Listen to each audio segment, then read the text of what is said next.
సరుకుల్లా కస్టమర్లు తిట్టుకుంటూ వెళ్ళిపోతున్నారయ్యా. ఏం వెళ్ళకోళంగా ఉందా? ఎక్కడాడు? వచ్చేస్తాడన్నా, జర్ర 5 నిమిషాలు ఆగన్నా. ట్రింగ్ ట్రింగ్. నేను సైకిల్ని నా కర్మకాలి ఎదవ కింద పడ్డాను. నాలాంటి అందాల సైకిల్ని పూలో పెట్టుకుని చూసుకోవాలా? మరి ఏం చేస్తున్నాడు వీడు? టైంకి సర్వీసింగ్ కూడా చేయించకుండా తొక్కేస్తున్నాడు.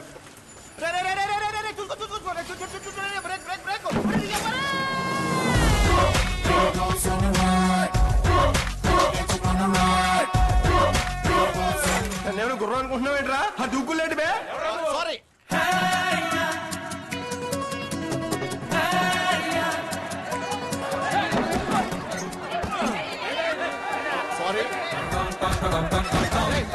దీపోతా పడితే రిమిరిపోతురా. కింద తిప్పు. మళ్ళీ గోడ ఎక్కుతావేంట్రా? రే గోడ ఎక్కుతావేంటి? సారీ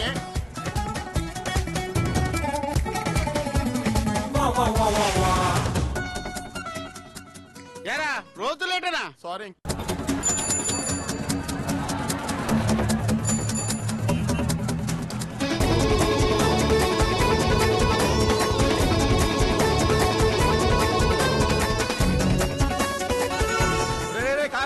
కారు చూసుకో.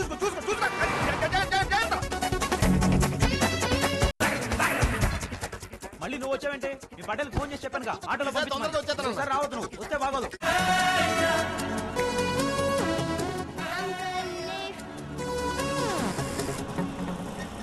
ఏంటి ఆపేవేంట్రా?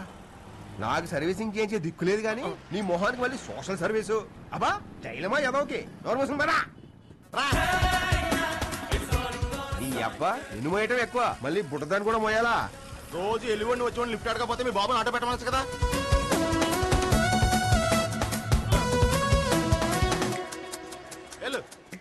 రోజు డొక్క సైకిల్లో రాకపోతే మోటార్ సైకిల్ కొనుక్కోవచ్చు కదా. తీరింది ఎదవకి.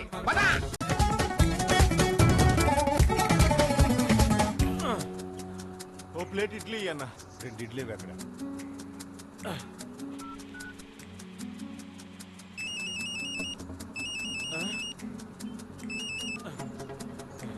క్యాన్సిల్ అన్న.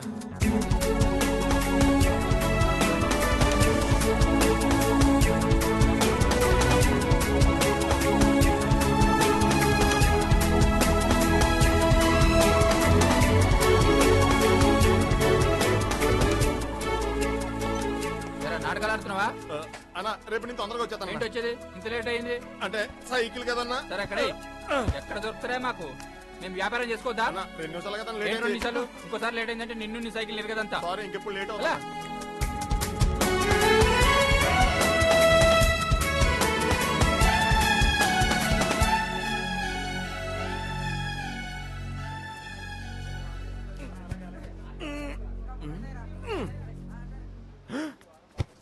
నువ్వు పనిలోకి రాక్తమ్మి.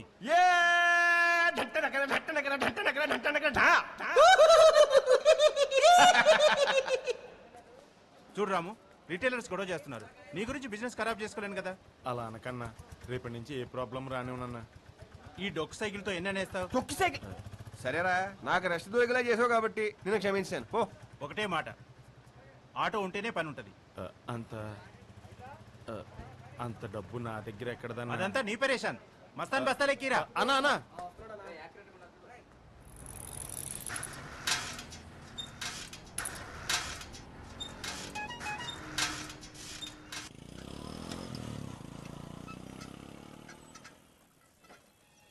ఇంత ఎర్లీగా వచ్చావేంట్రా?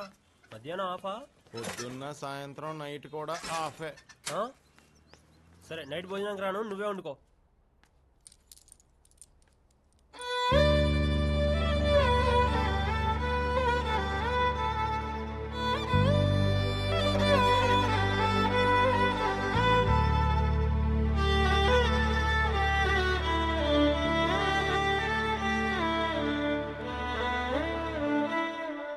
షావుకారు పొమ్మరాడు ఏంట్రా?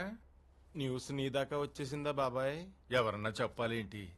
నువ్వు మీ అమ్మ ఫోటో కేసు మోగగా చూస్తున్నావంటే నీకేదో మూడినట్టే కదరా. ఇంటికి రా, భోంచొద్దు గాని. 2 లక్షలు బాబాయ్. టాటా ఏస్ ఆటో ట్రాలీ ఇన్సూరెన్స్ రిజిస్ట్రేషన్ తో కలిపి 2 లక్షలు. ఎంత తగ్గిందేంటి?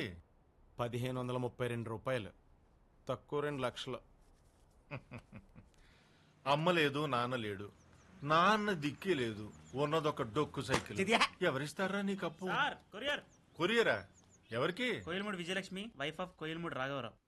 ఆవిడ పోయి చాలా రోజులైందే. ఇతను ఆవిడ కొడుకే. అవునండి. సార్ సంతకం.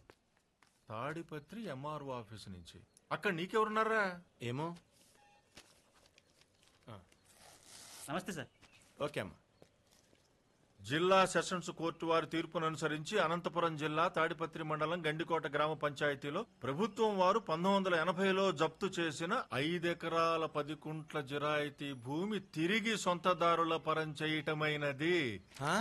కావున మీరు మండల రెవెన్యూ అధికారికి పట్టాదారు పాస్బుక్ కోసం దాఖలు చేసుకోగలరు. బాబాయ్, ఆటో వచ్చినట్టే. 5 ఎకరాలా? కనీసం ఎకరం 30,000 వేసుకున్నా 150,000 ఉండదా? ఏం బాబాయ్, ఏం మాట్లాడవే? ఎప్పుడు మీ ఫ్యామిలీ టాపిక్ వచ్చినా మీ అమ్మ ఏమీ తెలియనిచ్చేది కాదురా.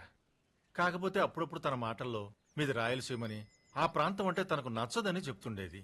అంటే అంటే మీ కుటుంబానికి ఆ ప్రాంతంలో ఏమైనా తగాదాలు ఉన్నాయేమో. తగాదాలా? అదేరా, గ్రామాల్లో చిన్న చితగా గొడవలు అవుతుంటాయి కదా.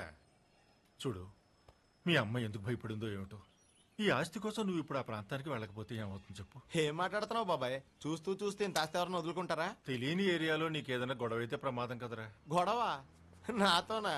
నా వాళ్ళకం చూసి అసలు ఎవరన్నా గొడవ పడతారంటావా? అది కాదురా, అమ్మ చెప్పిన దాన్ని బట్టి మనం అమ్మవన్నీ వెర్రి భయాలు బాబాయ్. ఎప్పుడో 30 సంవత్సరాల క్రితం మా కుటుంబంతో తగాదా పడినోడు పగా ప్రతీకారం అంటూ కక్ష కట్టి తిండి తిప్పలు మానేసి ఇప్పుడు నా కోసం ఎదురు చూస్తుంటాడా చెప్పు. అవన్నీ పట్టించుకుంటే మనం ఈ పొలం ఒప్పుకోలేం బాబాయ్.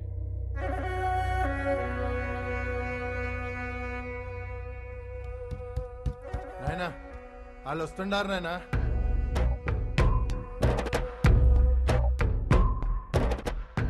బైరెడ్డి మొదటి తూరి మన ఇంటికి వస్తాండారు. మన మర్యాదలు వాళ్ళు జీవితాంతం గుర్తుంచుకోవాలా.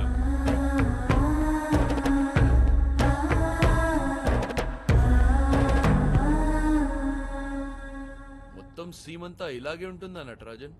నీళ్ల సదుపాయం లేదు కదా సార్. మా రాజస్థాన్లోనూ ఎడారుంది, దాన్ని మించిపోయింది ఇది. అంత తీసి పారేయకండి సార్. బాక్సైట్ మైన్స్ కోసం కాకపోతే అసలు మీరు ఎక్కడ అడుగు పెట్టేవారా? ఆ రామినీటిని కూడా లొంగ తీసుకుంటే కోట్ల రూపాయలు మీవే. అందరి సంగతి తెలియదు కానీ వాళ్ళు మాత్రం అలా కాదంట సార్. ఏ వీళ్ళేమన్నా పైనుంచి దిగబడ్డారా? అది కాదు సార్, వచ్చేటప్పుడు లోకల్ ఎస్పీ గారు కూడా వార్న్ చేశారు. రామినేడు మీద, అతని కొడుకుల మీద 100కు పైగా మర్డర్ కేసులున్నాయట. ఒక్కటి ప్రూవ్ కాలేదు.